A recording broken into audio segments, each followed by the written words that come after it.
Bienvenue dans le Caribbean Dreams Podcast, le podcast qui parle de la Caraïbe pour mettre en lumière et en valeur nos cultures avec un regard porté sur notre avenir et nos rêves. Le rêve de construire une Caraïbe unie, prospère et indivisible. Le 5 décembre dernier se tenait l'audience de Rodrigue Petito à la Cour d'appel de Fort-de-France qui devait se statuer sur les accusations d'intrusion portées contre le président de l'association du RPRAC dans le domicile préfectoral de Jean-Christophe Bouvier, le préfet de la Martinique. Des accusations qui avaient été démenties par une vidéo de télésurveillance montrant que Rodrigue Petito, aussi nommé le R, avait été invité à pénétrer dans les lieux par des agents des forces de l'ordre et qu'il avait été escorté jusqu'à l'entrée du domicile la nuit du 11 novembre 2024. Pourtant, le leader du mouvement social contre la vie chère est écroué. Il est placé en détention provisoire en attendant son procès qui se tiendra le 21 janvier 2025. D'ailleurs, rappelons qu'il s'agit d'une double peine pour le militant du RPRAC qui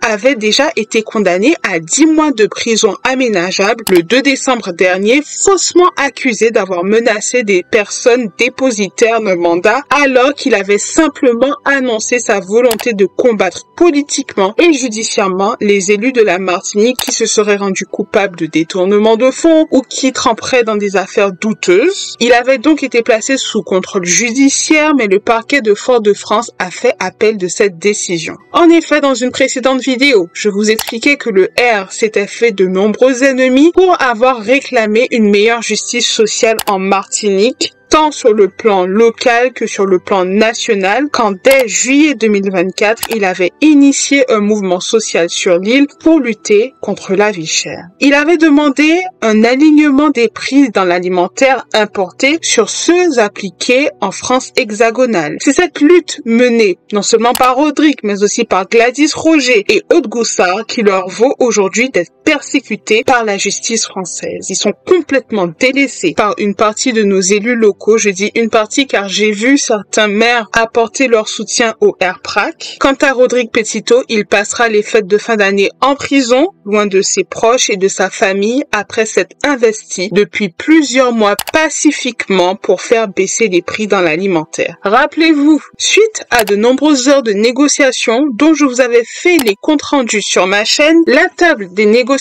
autour de laquelle s'étaient regroupés les membres du RPRAC, le préfet, certains élus locaux, les acteurs de la grande distribution, d'autres entrepreneurs et j'en passe, n'avaient pas abouti en un accord satisfaisant pour le peuple. Puisque l'accord de méthode et non accord de protocole qui est né des 7 tables rondes n'obligeait aucunement les acteurs de la grande distribution et l'État à mettre en place un bouclier tarifaire autour des prix dans l'alimentaire. Le protocole de méthode contre la vie chère signé le 16 octobre 2024 prévoyait une diminution de 20% en moyenne des prix de vente pratiqués sur une liste de 54 familles de produits, soit 6000 produits dans l'alimentaire importé sur les 40 000 existants. Un accord de méthode insatisfaisant, je l'ai dit, quand on sait que le différentiel des prix avec la métropole en Martinique est de 40% selon l'INSEE, mais en réalité, ce différentiel va jusqu'à 300% plus cher en Martinique et dans les Outre-mer et non 20%. Néanmoins, ce protocole qui certes ne valait rien a également volé en éclats suite à la censure du gouvernement de Michel Barnier. Le ministre des Outre-mer destitué, François-Noël Buffet, a donc annoncé la suspension du protocole. Autant de temps, autant d'investissements, autant de luttes pour finalement un protocole qui a volé en éclats. C'est sans surprise que suite à l'annonce de la décision de justice, Fort-de-France s'est embrasé. Une colère justifiée quand on se rend compte à quel point la justice est instrumentalisée et qu'elle sert d'arme pour se débarrasser injustement de militants pacifiques qui œuvrent pour le bien commun. En réponse à cette décision de justice, les dockers ont bloqué le port de Fort-de-France pour dénoncer non seulement l'acharnement judiciaire sur la personne de Rodrigue Petito, mais aussi pour mettre en lumière cette répression coloniale. On montrera les débordements dans les médias, bien évidemment, mais on ne montrera jamais la mobilisation pacifique qui s'est organisée depuis le 5 décembre et j'ai envie de vous dire depuis juillet 2024 pour poursuivre la lutte contre la vie chère, mais aussi pour soutenir le R.